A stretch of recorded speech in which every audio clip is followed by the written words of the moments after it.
Bismillahirrahmanirrahim. Assalamu alaikum, my dear student. I am your teacher, Ms. Shaina Aziz, and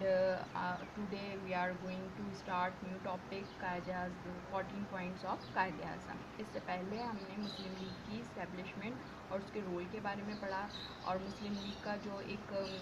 میں نے آپ کو بتایا تھا نا کہ ہر جو ہے یہ پیریڈ جو تھا 1911 سے لے کر 20 تک کا جو پیریڈ تھا وہ مسلم ہندو یونٹی کا پیریڈ تھا، کیونکہ اس میں قائد اعظم کا بہت رول تھا، اور وہ دونوں کو انہوں نے جوائن کیا ہوا تھا، مسلم لیگ اور کانگریس دونوں کو، تو اس طرح سے ان دونوں کو قریب لانے میں قائد اعظم کا بہت رول رہا، جس میں 1916 میں ایک لکھنؤ پیکٹ جو ہے وہ لکھنؤ پیکٹ کے اوپر سائن ہوئے، دونوں پارٹی نے اس کو ایکسیپٹ کیا۔ اس میں مسلمانوں کی بہت بڑی ڈیمانڈس جو کہ سیپریٹ الیکٹریٹ کی، یعنی کہ جیسے ہندوؤں کو ہندو ووٹ دیں اور مسلم کو مسلم ووٹ دیں، یہ اور مسلم کی جو سیٹس ہیں وہ یعنی الگ ہوں اور ہندوؤں کی سیٹس الگ ہوں، اور اس کا پرپس یہ تھا کہ اگر کیونکہ وہاں پر میجورٹی میں ہندو تھے، اگر جب بھی کبھی الیکشن ہوتے تو ظاہر بات ہے میجورٹی میں جو ہوگا وہی جیتے گا، تو اس لیے سیپریٹ الیکٹریٹ، جیسے کہ ہمارے پاکستان میں مائنورٹیز کی الگ سیٹس ہوتی ہیں، اس طرح سے مسلمانوں نے ڈیمانڈس کی کہ مسلمانوں کو پاپولیشن کے لحاظ سے ان کی ایک جو کیا کہتے ہیں ان کے بیک گراؤنڈ اور ان کی جو ہسٹری بیک گراؤنڈ کو دیکھتے ہوئے، ان کے اسٹیٹس کو دیکھتے ہوئے ان کو پاپولیشن سے زیادہ سیٹس دیا ہے، یعنی 30% جو ہے مسلمانوں کو حصہ دیا جائے، تو اور سیپریٹ الیکٹریٹ کی ڈیمانڈ کی تھی، تو وہ جو ہے ایکسیپٹ کر لی تھی ہندوؤں نے، یہ بہت بڑی ڈیمانڈ تھی مسلمانوں کی جس کو ایکسیپٹ کیا ہندوؤں نے، کیونکہ ورنہ وہ تو ان سیٹس پہ وہ بھی جیت سکتے تھے۔ تو یہ تمام سچویشن تھی۔ ہر 10 ایئرس کے بعد وہاں پر برٹش کی طرف سے کانسٹیٹیوشن آنا تھا، اور اس دفعہ بھی جو ہے 1909 میں آیا تھا، اب 1919 میں آنا تھا، تو اس کے لیے تمام تیاریاں تھیں، اور کانسٹیٹیوشن میں یہ تھا کہ دونوں پارٹیز اپنی ڈیمانڈس دیتی تھی اور اسی کے مطابق کانسٹیٹیوشن بنتا تھا، تو انہوں نے اس پر سائن کیا اور کہا کہ ہم یعنی اگلے جو کانسٹیٹیوشن ہے اس کے لیے انہوں نے اپنی ڈیمانڈس کی۔ 1911 سے لے کر 1920 تک مسلم ہندو یونٹی نظر آتی ہے، لیکن پھر اس کے بعد 20 کے بعد سے ایسے حالات پیدا ہو گئے کہ ہندو مسلم کی جو ہے وہ الگ الگ ہو گئے۔ تو میں آپ کو قائد اعظم کے 14 پوائنٹس کے سے پہلے جو بیک گراؤنڈ ہے وہ بتا رہی ہوں، کیونکہ کانگریس جو تھی اب جو 1929 میں کانسٹیٹیوشن آنا تھا تو اس کے لیے تمام پریپریشن ہو رہی تھی، لیکن کانگریس نے جو ہے مسلمانوں کی یہ جو سیپریٹ الیکٹریٹ کی جو کہ لکھنؤ پیکٹ میں ایکسیپٹ کیا تھا اس کو انہوں نے ڈینائی کر دیا اور اس کو ماننے سے انکار کر دیا، تو جو ہے نہرو رپورٹ اسی پہ تیار ہوئی تھی جو کہ نہرو نے بنائی تھی، اور اس میں زیادہ تر کانگریس میں ہندو تھے، اس لحاظ سے اس میں تمام یہ بات نظر آتی ہے کہ ہمیں اس میں مسلمانوں کی نہ صرف سیپریٹ الیکٹریٹ کو ختم کر دیا گیا، اور دوسری بہت سی جو ڈیمانڈ مسلمانوں کی تھی جو ان کے اسٹیٹس کو دیکھ کے رکھی گئی تھی اس کو بھی ماننے سے انکار کر دیا، جس کی وجہ سے کیا ہوا، قائد اعظم نے 14 پوائنٹس دیا، اور قائد اعظم کے 14 پوائنٹس وہ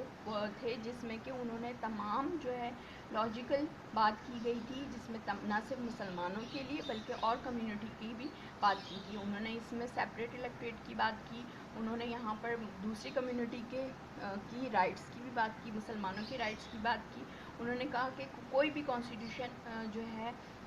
کانسٹیٹیوشن میں مسلمانوں کو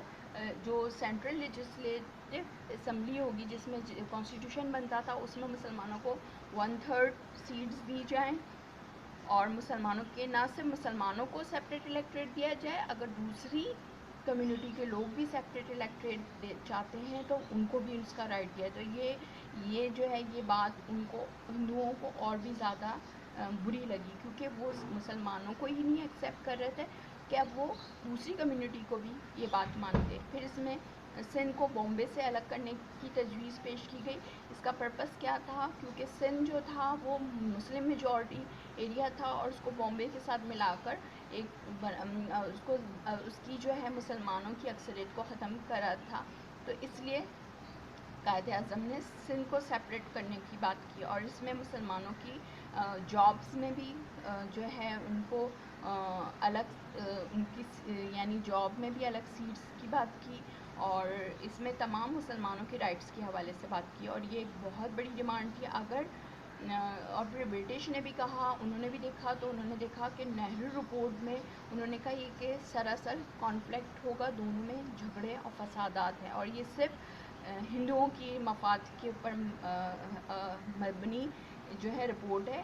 جبکہ قائد اعظم کے 14 پوائنٹس میں تمام کی بات کی گئی ہے، ٹھیک ہے۔ تو آگے میں نیکسٹ کلاس میں آپ کو دوسرے ٹاپک کے بارے میں بتاؤں گی۔ اوکے کلاس، اللہ حافظ۔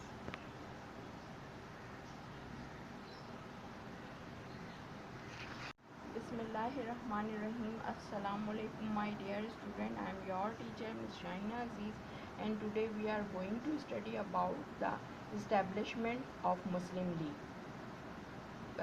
ہم نے اس ویڈیو سے پہلے میں نے آپ کو بتایا تھا ٹو نیشن تھیوری کے حوالے سے کہ سب کانٹیننٹ میں ٹو نیشن تھیوری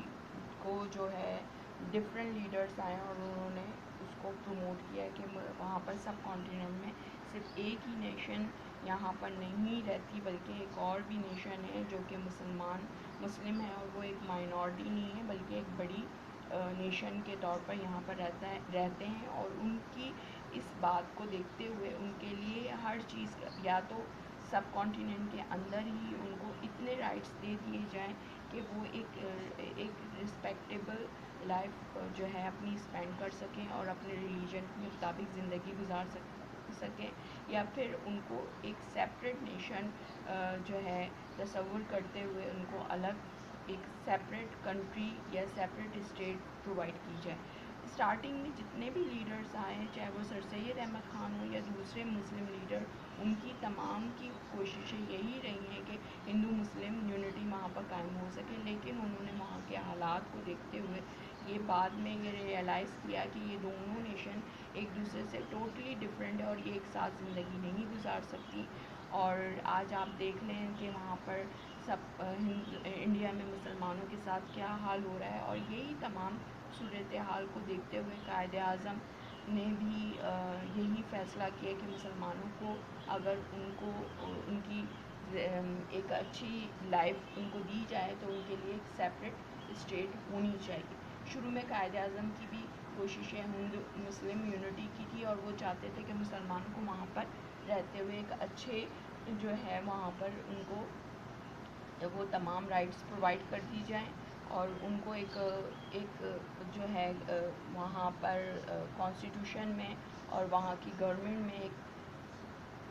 ان کی پوزیشن کو دیکھتے ہوئے جو ہے ان کو سیٹس پرووائڈ کی جائے۔ پہلے ان کی یہی کوشش تھی، لیکن بعد میں آپ دیکھیں گے 19 میں آپ کو آگے بتاؤں گی کہ 1940 تک قائد اعظم کی یہی رائے تھی، لیکن آفٹر 1940 کے بعد جو ہے قائد اعظم نے اپنی یہ تھنکنگ کو چینج کیا۔ تو اب میں آپ کو بتاتی ہوں کہ سب کانٹیننٹ میں کچھ ایسے حالات پیدا ہو گئے تھے کہ وہاں پر ایک پولیٹیکل پارٹی پہلے سے قائم ہو چکی تھی جو کہ کانگریس تھی۔ کانگریس میں زیادہ تر جو ہے ہندو شامل تھے، جو کہ کانگریس 1885 میں اسٹیبلش کی گئی، اور اس کو اسٹیبلش کرنے والے خود برٹش تھے۔ ان کا پرپس یہ تھا کہ وہاں پر وہاں کی لوگوں کی جو ہے وہاں کے لوگوں کو گورنمنٹ میں حصہ دیا جائے تاکہ وہ ہمیں ان کی بھی رائے جاننی ہو سکے۔ تو ایک ایسی پولیٹیکل پارٹی ہونی چاہیے جو کہ وہاں کے لوگوں تک گورنمنٹ اور وہاں کی عوام کے ساتھ جو ہے ایک کانٹیکٹ ہو سکے آپس میں، ٹھیک ہے، کمیونیکیشن ہو سکے۔ تو جب کانگریس قائم ہوئی تو سر سید احمد خان نے مسلمانوں کو اس سے دور رہنے کو کہا، کیونکہ وہ ٹوٹلی جو ہے وہ ہندوؤں کی پارٹی تھی۔ پھر آگے سر سید احمد خان نے مسلمانوں کو کہا کہ وہ پالیٹکس سے دور رہیں اور اپنی ایجوکیشن پہ فوکس کریں، لیکن آگے چل کر مسلمانوں نے دیکھا کہ ان کے لیے ایک پولیٹیکل پارٹی لازمی چاہیے جو کہ ان کی اپنی ایک پولیٹیکل پارٹی ہو، اور جہاں پر کہ مسلمان اپنی اس پولیٹیکل پارٹی کے تھرو اپنی ڈیمانڈ کو جو ہے برٹش تک پہنچا سکے، ٹھیک ہے، کیونکہ کانگریس ٹوٹلی جو ہے وہ ہندوؤں کی میجورٹی ہندو اس پہ چھائے ہوئے تھے، تو ان کو یہی تھا کہ یہ ہماری ڈیمانڈ کو اچھے طریقے سے نہیں پہنچا سکتے، تو ایسے میں ان کی یہی سوچ آئی۔ تو کیا ہوا کہ at the end of annual Mohammedan Educational Conference in Dhaka میں جو وہاں پر محمدن ایجوکیشنل کانفرنس تھی، اس کا اینول فنکشن ہو رہا تھا. اس میں تمام مسلم لیڈرز ڈفرینٹ سب کانٹیننٹ کے ڈفرینٹ پارٹ سے جمع تھے، اور انہوں نے سب نے مل کر یہ ڈیمانڈ کری، انہوں نے یہی سوچا کہ یہاں پر ایک مسلم پارٹی بننی چاہیے، اور انہوں نے اس کی بنیاد رکھی 1906 میں، اور اس کا نام کیا دیا گیا، اس کو مسلم لیگ کا نام دیا گیا. اور اس کے جو وہاں کے اس علی گڑھ جو ہے وہاں کا ہیڈ کوارٹر بنایا گیا. سر آغا خان کو سر آغا خان جو تھے وہ اس کے کیا کہتے ہیں پریزیڈنٹ بنے، اور حسن بلگرامی جو تھے ان کے سیکرٹری بنے. ٹھیک ہے، اس میں جو ہے ہر پارٹی کا ایک اپنا جو ہے منشور ہوتا ہے، کانسٹیٹیوٹ ہوتا ہے، ایک ان کی جو آبجیکٹ ہوتے ہیں کہ ہماری کیا آبجیکٹ ہونی چاہیے. تو مسلم لیگس کے ایمز اور آبجیکٹیو جو تھے وہ 3 تھے. ایک تو یہ تھا نمبر 1 کہ to establish good friendly relation between the between the British government and the Muslim. ان کا پہلا مقصد کیا تھا کہ مسلمانوں اور برٹش کے درمیان جو ہے ایک اچھی ریلیشن شپ قائم کرنا، اور ان کے درمیان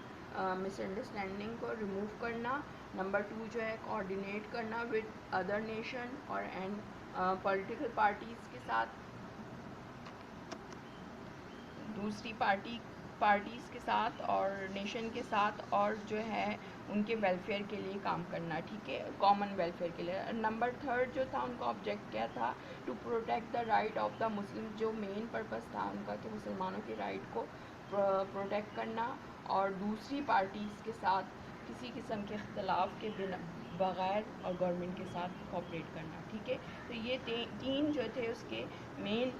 ایمز اینڈ آبجیکٹیو تھے مسلم لیگ کے. تو آپ باقی میں نیکسٹ ویڈیو میں آپ کو بتاؤں گی کہ مسلم لیگ کی جو کیا رول رہا ہے. ٹھیک ہے، یہ ہم نے اسٹیبلشمنٹ اور مسلم لیگ کی اس ویڈیو میں آپ کو بتایا. ٹھیک ہے، اوکے، اللہ حافظ.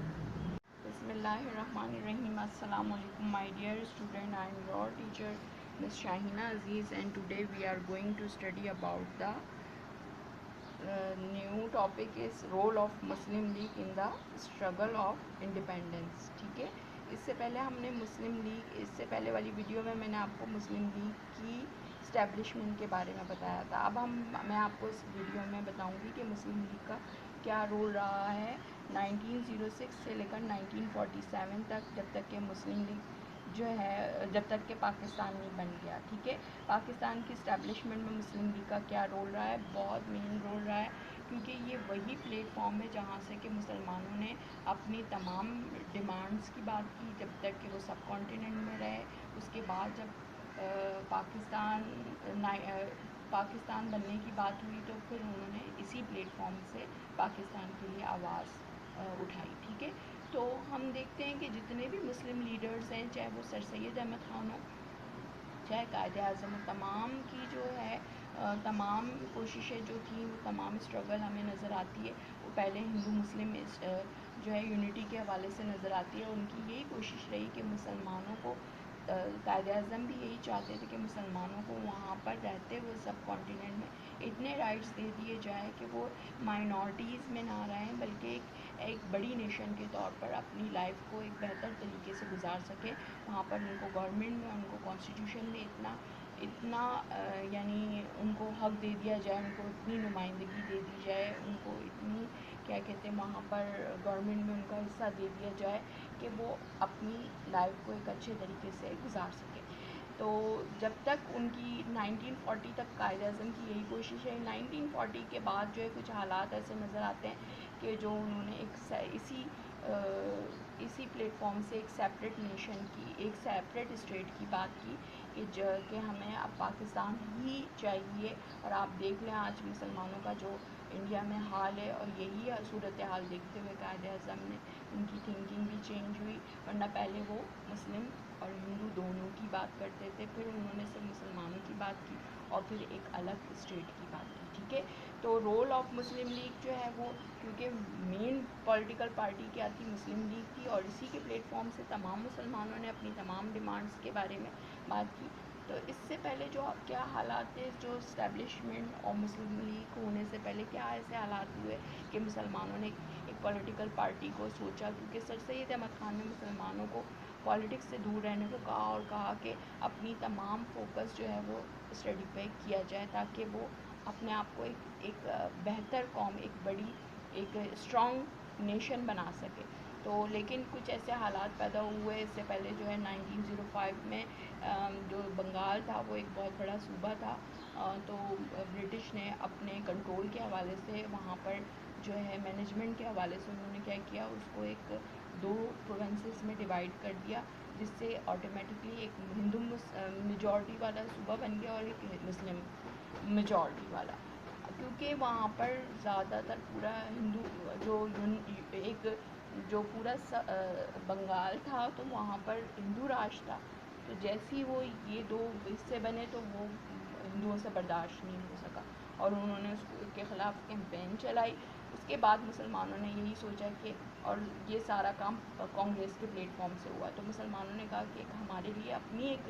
ایک ایسا پلیٹ فارم ہونا چاہیے، مسلم پلیٹ فارم ہونا چاہیے، جہاں سے کہ ہم اپنی ڈیمانڈ کر سکیں۔ تو یہی ان کی سوچ کیا ہوئی مسلم لیگ کے۔ اب ہم سر سید کی یہ بات کو